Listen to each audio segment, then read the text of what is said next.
পারছে না। এখনো মেয়েটির ফেস দেখতে পেলাম না।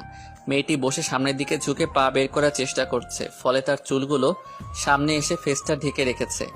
মেয়েটি অনেক চেষ্টার পর যখন পা বের করতে পারলো না, তখন সোজা হয়ে বসে ফেসের উপর পড়ে থাকা চুলগুলো কানের পিছে নিয়ে গুজে দিল আর আশেপাশে তাকালো।